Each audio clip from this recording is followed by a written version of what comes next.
मुंबईत सध्या मनपा निवडणुकांचा रणसंग्राम सुरू झालेला आहे आणि ठिकठिकाणी गल्लोगल्ली प्रचार सुरू झालेला आहे, घोषणाबाजी सुरू आहे, झेंडे फडकवले जात आहेत आणि सध्या मी आहे प्रभाग क्रमांक 226 मध्ये आणि इथे जरा मला शांतता वाटली म्हणून मी गाठलं तेजल पवार यांना। या प्रभागात फक्त सध्या दोन उमेदवार आहेत, एक म्हणजे मकरंद नार्वेकर आणि दुसरे आहेत तेजल पवार। तेजल पवार जे आहेत ते अपक्ष आहेत आणि मकरंद नार्वेकर जे ते भाजपकडून आहेत। तेजलजी, गेल्या काही दिवसांमध्ये जे घडलं ते सगळ्यांनीच पाहिलं, तुम्ही मला सांगा की एक्झॅक्टली काय काय झालं, म्हणजे तुम्ही अपक्ष फॉर्म भरलात आणि त्यानंतर काय काय झालं? ॲक्च्युली 30 तारखेला आम्ही फॉर्म भरला आणि 31ला आमचं स्क्रुटिनी होतं, तर त्याच्यामध्ये माझा फॉर्म वैध ठरला। वैध ठरल्यानंतर आम्ही भायखळा रिचर्डसनमधून बाहेर आल्यावरती मकरंद नार्वेकरांचे जे कार्यकर्ते आहेत त्यांनी माझे मिस्टर दीपक पवार यांना पुढच्या म्हणजे एक गाडीमधून घेऊन गेले। त्या गाडीमध्ये राहुल नार्वेकरही होते आणि मकरंद नार्वेकर होते। नंतर त्यांच्या कार्यकर्त्यांनी मला सांगितलं की तुमचे मिस्टर पुढच्या गाडीतून गेले, तुम्हाला पाठच्या गाडीतून यायला सांगितलं आहे।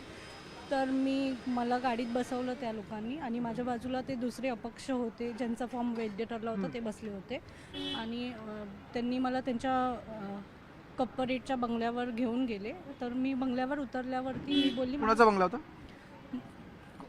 राहुल नार्वेकरांचा। तर बंगल्यावरती गेल्यावरती मी बोलली की मला घरी जायचं आहे, माझी छोटी मुलं आहेत, तर मला घरी जायचं आहे, पहिले माझे मिस्टर तुमच्याबरोबर आहेत, मी घरी जाते।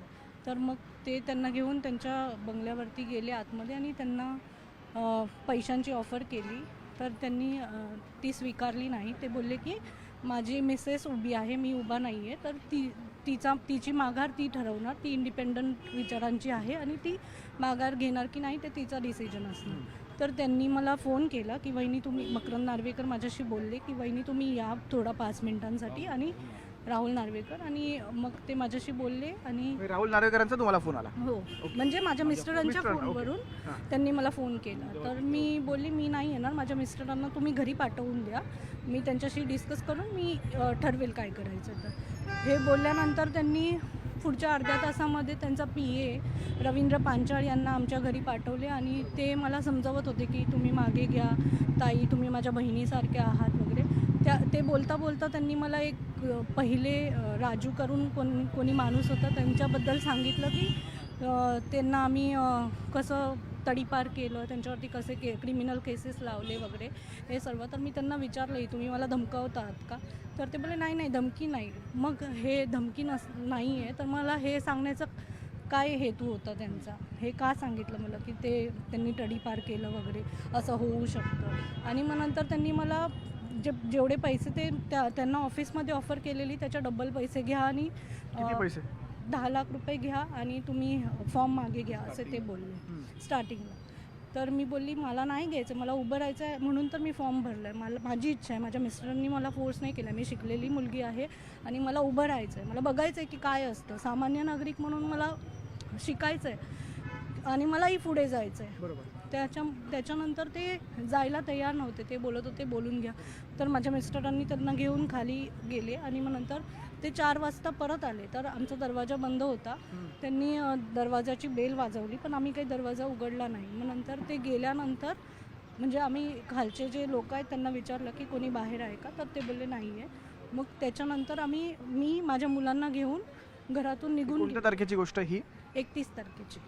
31 तारखेला 4:30-5च्या दरम्यान मी घरातून निघून गेली माझ्या मुलांसोबत आणि माझे मिस्टर घरी होते, मग नंतर तेही तिकडनं निघून गेले। मग 2 तारखेपर्यंत तर आम्ही बाहेरच होतो, म्हणजे ते दुसऱ्या ठिकाणी होते, मी दुसऱ्या ठिकाणी होते। तुम्ही अंडरग्राऊंड होता असं तुम्हाला म्हणायचं आहे का? अंडरग्राऊंड होता तुम्ही? आणि फोनही स्विच ऑफ करून ठेवावा लागला कारण कोणी फोन करत होतं। ते त्यांच्या थ्रू नाही झालं तर ते आमचे जे रिलेटिव्ज आहेत कप्परेटमध्ये माझ्या मिस्टरांचे, त्यांच्या थ्रू आम्हाला फोन करत होते, तर फोन रिसीव्ह नाही करायचा होता म्हणून मग आम्ही स्विच ऑफ करून ठेवला। आणि मग 2 तारखेला असं झालं की 4 वाजेपर्यंत खूप दडपण होतं, खूप टेन्शन आलेलं की काहीही करू शकतात ते लोक, त्यांच्याकडे पैशांची पॉवर आहे आणि आमच्याकडे ती नाही आहे। आम्ही खूप म्हणजे 3 तारखेला शेवटची तारीख होती? 2 तारखेला शेवटची तारीख। 2 तारखेला शेवटची तारीख होती। मग त्या दिवशी नेमकं काय झालं? तुम्हाला त्या दिवशी फोन आले होते का किंवा त्या दिवशी कोणी संपर्क साधण्याचा प्रयत्न केला का? कारण मी फोन स्विच ऑफ करून ठेवला होता दिवसभर। तर त्याच्यामुळे मला फोन त्या दिवशी नाही आले, पण त्या दिवशी मला म्हणजे खूप दडपण आलेलं की कुठे मिस्टरांना काही करून देणार नाही, कुठे तर भेटले तर. 2 तारखेपर्यंत इतकं सगळं घडलं. मला सांगा, तुम्हाला ऑफर देण्यात आली असं ते म्हणाले का? कोणत्या कोणत्या ऑफर देण्यात आल्या तुम्हाला? सर, जेव्हा मला बायखाळ्यामधून त्यांनी त्यांच्या बेरूटच्या ऑफिसला नेलं, तेव्हा मला टेबलवरतीच कॅश ठेवण्यात आले होते भरपूर. मी तर मोजले नाही, पण मी हातच लावले नाही त्याला. BMCचे टेंडर्स होते, कॉन्ट्रॅक्ट्स होते वेगवेगळे. कुठला व्यवसाय तुला करायचा आहे ते सेटल करून देतो, काही काळजी करू नकोस, हे कशाला लढतोयस तू? मी बोललो, साहेब मी नाही लढत आहे, माझी मिसेस लढते आणि एक नवरा म्हणून मला तिला सपोर्ट करायचा, बस अजून काय नाही. नाही नाही, हे तू कोणाचं ऐकण्यावरून करतोस. मी बोला, ऐकायचं काय साहेब, लोकशाही आहे, फक्त लोकशाहीसाठी लढतोय. फॉर्म भरला होता, बरोबर. तो आता पास झाला आणि मी एक इंडिपेंडंट आहे. माझ्याकडे ना धनशक्ती आहे ना पॉवर, कुठलंही पॉवर्स नाही आहे एक बघायला. बस आता जनतेचीच पॉवर आता आली आहे, बाकी आपल्याकडे कुठलीच पॉवर नाही आहे. त्याच्यानंतर आपल्याला पैसे असो, कॉन्ट्रॅक्ट असो, म्हणजे वेगवेगळे स्कीम्स अनेक ऑफर्स तुम्हाला देण्यात आल्या. अनेक ऑफर्स. त्यानंतर करोडोमध्ये 3 तारखेनंतर आजचा दिवस 6 तारीख, हां 3 दिवसांमध्ये काय घडलंय? नाही. बरं, मला सांगा, मग आता 2च उमेदवार आहेत इथे, तर तुम्हाला आता मनसेचं काय झालं, काँग्रेसचं काय झालं आपण पाहिलं, किंवा काही लोकांचे स्क्रुटिनीमध्ये फॉर्म बाद झाले आपण पाहिले, तर तुम्हाला या इतर पक्षांकडून कोणी समर्थन जे आहे ऑफिशियली अधिकृतरित्या डिक्लेअर केलेलं आहे का? म्हणजे आपलं उभाटा असेल किंवा मनसे असेल किंवा काँग्रेस असेल? हो, त्या तिन्ही पक्षांनी आम्हाला पाठिंबा दिलेला आहे. अधिकृतरित्या दिलेलं आहे? हां, ओके. लेटर दिलेले आहेत त्यांनी. अच्छा, तिन्ही पक्षांचं लेटर आहे तुमच्याकडे? आज सन्माननीय उद्धव साहेब, शिवसेना यांनी आपल्याला पत्र दिलं आहे. खासदार साहेबांनी, आपले जे सावंत साहेब आहे, त्यांनी बाईट घेतली होती जेव्हा मी सेना भवनला गेलो होतो. मनसेने आपल्याला सपोर्ट दिला आहे. आपल्याला काँग्रेसनी पण काल रात्री 2 वाजता मला काँग्रेसनी पण पत्र दिलं आहे. आज मला वंचित बहुजन आघाडी असे भरपूर पक्ष आहे जे मला वंचितचं पण तुम्हाला पत्र आलेलं आहे. ओके. मला सांगा, पोलीस अधिकारी दिसतात माझ्याकडे, सुरक्षा कधी देण्यात आली काय? ही शनिवारपासून सुरक्षा देण्यात आली आहे, शनिवारी 4 वाजता. तुम्ही मागितली सुरक्षा की समोरून देण्यात आलेली आहे? ॲक्च्युली हे जेव्हा शिवसेना भवनला गेले होते तेव्हा उद्धव साहेब त्यांना भेटले, तेव्हा ते बोलले की ह्यांना सिक्युरिटी देण्याची गरज आहे.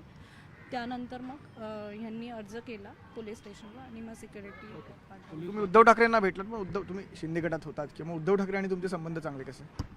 सर, मी एक सामान्य कार्यकर्ता आहे. मी 3 वर्ष अगोदर शिवसेनेला, म्हणजे जेव्हा फुटाफूट झाली, योगायोग त्या पक्षाला मीच इथे आणलं. म्हणजे त्याचं खत पाणी सर्व ते पक्ष आहे ते मीच वाढवलं. त्याच्यानंतर म्हणजे सरकार कशी चालते व यांची यंत्रणा कशी हालतात ते मी एकदम जवळून पाहिलो साहेब. 2 तारीख माझा जीवाला इतका मोठा धोका होता की माझी फिल्डिंग लागली होती साहेब. पूर्ण दक्षिण मुंबई माझी फिल्डिंग होती. मी जिथे भेटला तिथे माझा कार्यक्रम होता. त्यांचे बरेच सूत्रधार असतील पण माझेही थोडेफार होते. माझी बरेच ठिकाणे होते. जसं त्यांना वाटलेलं की मी बायखाळ्याला येणार आहे, सर्व ठिकाणावरून माझी यंत्रणा असू दे या त्यांचे माणसं असू दे या त्यांचे गुंड या पेड वर्कर असू दे, ते सर्व माझ्या फिराकामध्ये होते. हे कुठे भेटतो आणि आम्ही याला कसा तरी फॉर्म पाठी घ्यायचं आहे. त्याच्यानंतर माझ्याकडे एकच उपाय होता साहेब, तो होता सन्माननीय बाळासाहेब ठाकरे यांचं सेना भवन. माझ्याकडे अजून कुठला पर्याय नव्हता. मला माझा शिंदेंचे ऍक्टिव्ह कार्यकर्ते होता, तुम्ही एकनाथ शिंदेकडे जाऊ शकत होता, तुम्ही उद्धव ठाकरेंकडे गेलात. तेव्हा मी ठाण्यालाच गेलो होतो साहेब. सकाळी 10 वाजता मी त्यांच्याकडेच मदत मागायला गेलेलो. शिंदे काय म्हणाले? शिंदे साहेब नाही होते, वेगवेगळे पदाधिकारी आहेत, त्यांना मी भेटलो.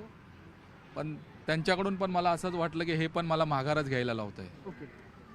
मी त्यांना रिक्वेस्ट केलं की जसं 225 वॉर्डमध्ये फ्रेंडली फाईट होते, जिथे त्यांची पण आपण फ्रेंडली फाईट करू अशी तुम्ही रिक्वेस्ट केली होती. मला सांगा की आता तुम्ही उद्धव ठाकरेंकडे गेलात किंवा पण कुठेतरी तुम्ही बंडखोरी केलीत.